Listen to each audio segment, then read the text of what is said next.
আসসালামু আলাইকুম রহমতুল্লাহ। কেমন আছেন সকলে? আশা করি সকলে ভালো আছেন। আলহামদুলিল্লাহ, আপনাদের দোয়াতে আমিও অনেক ভালো আছি। নতুন একটি ভিডিওতে আপনাদের সকলকে স্বাগতম। আজকে যে ভিডিওটি আপনাদের সামনে উপস্থাপন করছি, এই ভিডিওটি করা ছিল বর্ষাকালে এবং আমি কর্মস্থল থেকে বাড়িতে যাওয়ার পথে। আসলে আপনারা জানেন যে বর্ষাকালে একটা আবাদ হয়, সেটা হলো পাটের আবাদ। পাটকে বাংলাদেশের সোনালী আঁশ বলা হয়।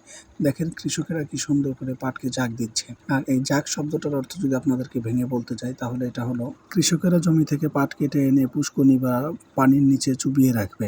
চুবিয়ে রাখার মাধ্যমে পাটটাকে পচিয়ে ফেলবে এবং এই পচানোর মাধ্যমে সেখান থেকে শোলা এবং পাটকে আলাদা আলাদা করে ফেলবে। আলহামদুলিল্লাহ, আমাদের গ্রামের আশেপাশে অনেক পাট এইভাবে আবাদ করা হয় এবং সে পাটগুলোকে নদীতে এসে জাগ দেওয়া হয়। সেখান থেকে বাংলার সোনালী আঁশ পাট এবং পাট খড়িগুলোকে আলাদা আলাদা করে ফেলা হয়। দেখেন কৃষকেরা সাথে সাথে কাজ করছে এবং একটি জাগ দেখেন ঠেলে ঠেলে নিয়ে যাচ্ছে। ভিডিওতে এখন যা দেখছেন এগুলো আলাদা আলাদা পাটের জাগ। দেখেন পাটের জাগগুলো পানিতে দেওয়ার কারণে পানিগুলো কালো হয়ে গেছে। যাই হোক, সকলে কৃষি সমৃদ্ধ বাংলাদেশ ও কৃষকের জন্য এবং আমাদের জন্য দোয়া করবেন। আসসালামু আলাইকুম।